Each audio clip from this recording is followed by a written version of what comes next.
Bonjour, dans cette vidéo, on va essayer d'aborder un nouveau chapitre au niveau de la régression linéaire simple, à savoir le test du coefficient de corrélation linéaire. Je rappelle d'abord ce qu'on entend par coefficient de corrélation linéaire. D'abord, il faut préciser le calcul du coefficient de corrélation linéaire si on a affaire à un calcul pour toute la population concernée, donc soit deux variables quantitatives, x et y. On veut voir s'il y a une relation linéaire entre ces deux variables. Pour cela, on calcule le coefficient de corrélation linéaire. Toutefois, on doit préciser d'abord si ce calcul est fait pour toute la population ou s'il est fait uniquement pour un échantillon. Donc, le calcul, la notation du coefficient de corrélation linéaire pour toute la population, si on calcule toute la population concernée, pour toute la population, on note le coefficient de corrélation linéaire simple par la lettre grecque ρ, c'est-à-dire ρ, RHO, qu'on note ρ, x, y, égale la covariance de xy sur écart type de x que multiplie l'écart type de y. Écart type de x, c'est l'écart type de y. Ça, c'est la notation pour toute la population. Concernant le coefficient pour l'échantillon, on note le coefficient de corrélation linéaire par la lettre R, et c'est en fait le coefficient qu'on appelle aussi coefficient de corrélation empirique. Rxy est égal à covariance de xy toujours sur l'écart type le produit des deux écarts types de x et y. Sauf avec la précision, bien sûr, que Rxy peut être considéré comme un estimateur du coefficient de régression linéaire simple pour toute la population. Et également que la covariance de xy ici, elle est calculée pour l'échantillon uniquement. De même, ce sont les écarts types estimés. Maintenant qu'on a fait cette précision concernant les notations, on passe au test proprement dit, le test du coefficient de corrélation linéaire simple. Ce test se présente de la même manière que pour les autres tests qu'on a vus précédemment. On pose d'abord des hypothèses, à savoir l'hypothèse nulle, H0, coefficient de corrélation pour l'ensemble de la population est nul, est égal à 0, contre l'hypothèse alternative où ce coefficient de corrélation est différent de 0. C'est l'hypothèse alternative bilatérale, test bilatéral. Mais avant cela, faisons une remarque importante.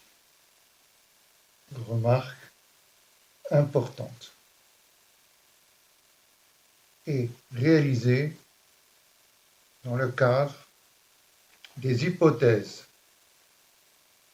du modèle de régression linéaire simple, et en particulier où on considère que la variable explicative x est non aléatoire. Cette hypothèse, cette dernière hypothèse, à savoir que la variable explicative x est non aléatoire, a pour conséquence de faire la précision suivante. Cette précision concerne la statistique de décision qu'on va utiliser dans le cadre de ce test suit une loi de Student. Cette statistique est égale à le coefficient de corrélation linéaire 1 moins r au carré s de xy racine de n moins 2. Cette statistique, dans le cadre des hypothèses de la régression linéaire simple, c'est-à-dire la variable explicative est non aléatoire, cette statistique, cette quantité, suit une student qu'on note t à n-2 ddl. Et on démontre que même si on prend un modèle de régression linéaire simple où la variable explicative est aléatoire, on montre aussi que cette statistique, c'est-à-dire la statistique Q, suit ici une loi de Student. Peut-être qu'on essayera, quand on aura terminé toutes les sections concernant la régression linéaire simple, au niveau d'un modèle où la variable explicative elle est non aléatoire, on essayera de faire une vidéo où on présentera les différents résultats pour un modèle de régression linéaire simple où on va considérer également la variable explicative aléatoire. C'est-à-dire qu'on va considérer x, la variable expliquée, y, et la variable explicative, x, toutes les deux sont aléatoires. Si on veut résumer tout simplement cette remarque, cette observation, on peut dire que, en résumé, quel que soit le modèle où x est non aléatoire, où x est prise en tant qu'aléatoire, la statistique de test Q suit une loi de Student à n-2 degrés de liberté. Voilà un peu l'importance de cette observation. Maintenant, on va passer au test proprement dit, mais dans le cadre, bien sûr, de notre régression linéaire simple, avec l'hypothèse comme quoi la variable explicative x est non aléatoire.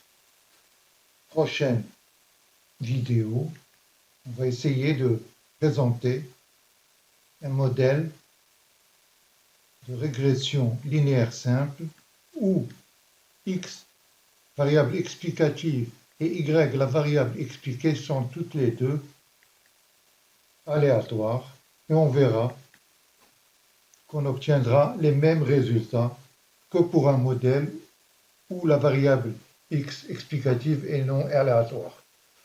C'est-à-dire qu'on va obtenir les mêmes valeurs des paramètres estimés, alpha et bêta. Donc on va prendre comme modèle yi est égal alpha plus bêta xi plus epsilon i. On prend un échantillon de taille n, i variant de 1 jusqu'à n, où la variable explicative xi, c'est la variable explicative non aléatoire.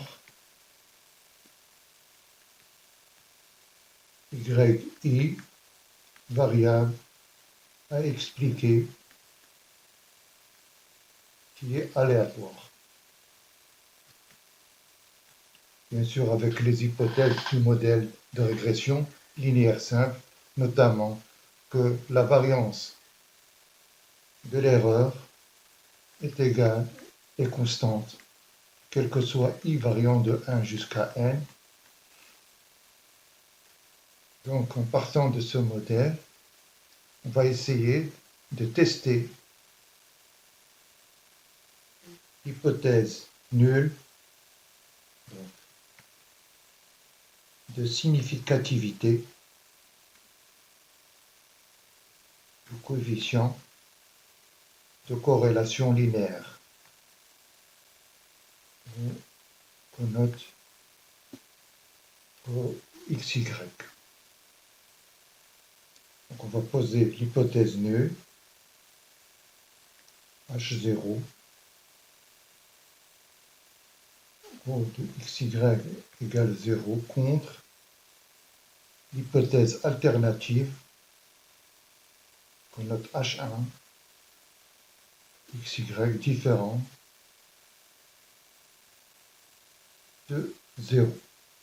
C'est un test bilatéral. Donc pour réaliser ce test, on va suivre le canevas classique de réalisation d'un test d'hypothèse qu'on a vu dans les vidéos précédentes, c'est-à-dire qu'on va d'abord fixer arbitrairement le risque de première espèce alpha égale à 5% ou bien à 1%. Deuxième lieu, identifier une statistique qui va nous aider à la prise de décision. Et enfin, sur la base des résultats de calcul obtenus au niveau de la statistique en question, prendre la décision finale concernant soit l'acceptation de l'hypothèse nulle, soit son rejet. Donc, tester l'hypothèse nulle du coefficient de corrélation. On sait que un coefficient de corrélation ne sera jamais nul. Peut-être qu'il sera plus ou moins proche de 0, mais non nul, même si on prend l'ensemble de la population et on calcule son coefficient de corrélation, celui-ci ne sera pas nul. Mais la question qui va se poser, c'est à quel niveau de cette... On va trancher pour dire qu'il y a effectivement une relation linéaire entre les deux variables x et y ou non. À quel niveau de la valeur du coefficient de corrélation, on va dire que, en dehors bien sûr de l'effet de l'échantillonnage, on va prendre la décision de dire que cette valeur obtenue n'est pas significative et donc il n'y a pas de relation linéaire entre les deux variables x et y. Ou bien, par contre, au vu de cette valeur obtenue, on prendra la décision de dire qu'il existe bien une relation linéaire entre les deux variables. Et donc les outils statistiques vont nous aider à trouver cette valeur seuil qui pourra nous aider à prendre la décision soit du rejet, soit de l'acceptation nulle H0. Et quand je parle de valeur seuil, c'est la valeur obtenue au niveau de la statistique Q, au niveau de cette statistique. Ça, c'est une statistique. On va calculer au niveau des résultats obtenus à partir de l'échantillon, le Q calculé.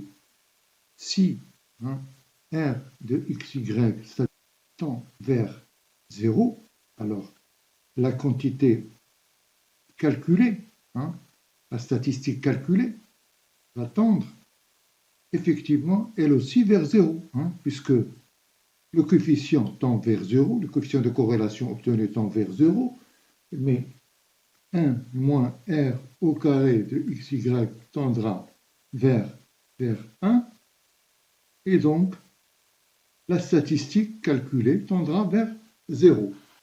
De même, si le coefficient de corrélation tend plutôt vers 1, on sait que le coefficient de corrélation est compris entre moins 1 et 1. Donc quand je dis le coefficient de corrélation tend vers 1, on peut dire également qu'il tend vers moins 1, c'est-à-dire il devient très élevé.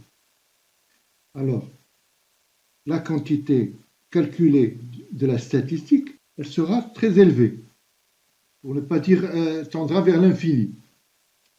D'accord? Parce que le 1 moins r au carré de xy, il va tendre vers quoi?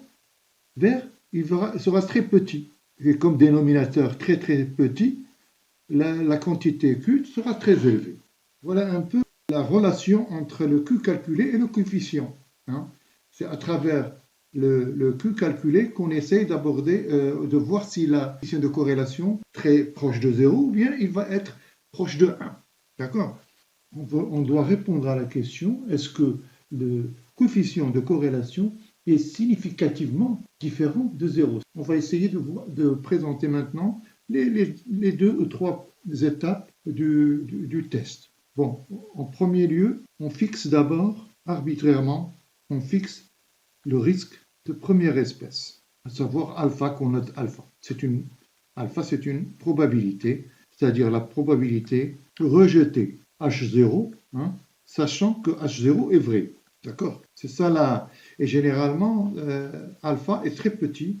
On prend soit alpha égale à 5% ou 1%. Généralement, c'est ce qu'on fait. On fixe cette probabilité, bien sûr, à travers la distribution de student à n-2 degrés de liberté par rapport à un échantillon de taille n. Je rappelle ici, ayant fixé alpha, on arrête la statistique du test. Ici, on a pris, comme expliqué précédemment, on a pris la statistique Q, c'est elle qui va nous aider à déterminer le seuil, la valeur seuil pour laquelle on doit trancher, accepter ou rejeter l'hypothèse nulle H0.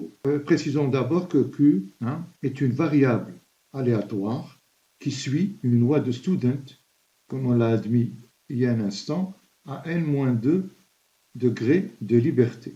De même, R de xy, c'est l'estimateur du coefficient de corrélation de l'ensemble de la population. Donc, au niveau du processus de test, on doit calculer deux valeurs de Q. D'abord, celle qui correspond calculée, que je vais noter ρ de xy, estimée. C'est une valeur, c'est le calcul.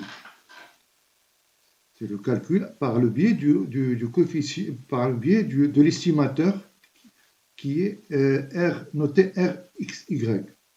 Donc, 1 moins ρ au carré racine de n-2.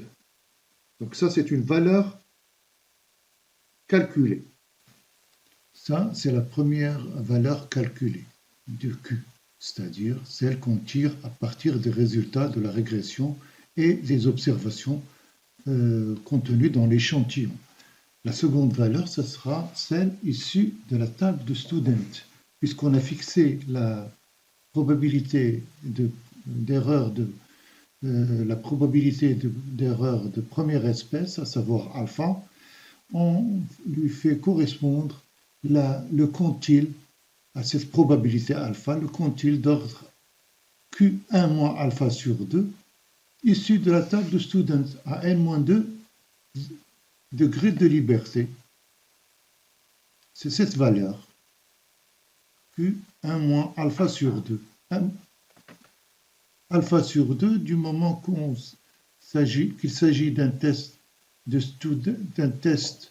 bilatéral, on doit prendre la moitié de la probabilité alpha de chaque côté, puisque la courbe de Student, comme on le sait, elle est symétrique. Donc Q1 moins alpha sur 2 correspond au quantile d'ordre 1 moins alpha sur 2 à n-2 degrés de liberté. Donc ces deux valeurs de quantile, l'un observé est calculé à partir des résultats de la régression, le second issu de la table, qu'on va essayer de comparer ces deux valeurs pour pouvoir décider du rejet ou de l'acceptation de l'hypothèse nulle H0. La prise de décision concernant le rejet ou l'acceptation de l'hypothèse nulle H0. Prise de décision. Alors là, on a deux approches. Soit on utilise une approche qui va comparer le Q calculé avec le T de la table de student, ou bien on calcule ce qu'on appelle la plus-value. Donc, première, l'approche 1, méthode 1, et le Q calculé, qu'on a calculé tout à l'heure. On compare ces deux valeurs, une issue de la table de student et une qu'on a calculée en prenant la statistique, en prenant les valeurs obtenues pour la statistique Q.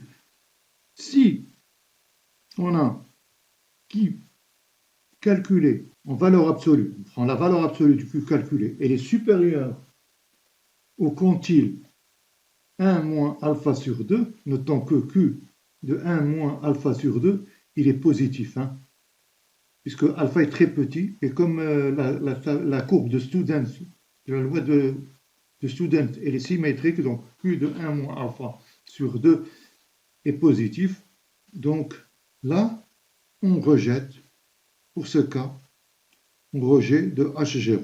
Bien sûr, si la valeur absolue du Q calculé est inférieure au quantile 1 moins alpha sur 2, donc on doit accepter l'hypothèse nulle.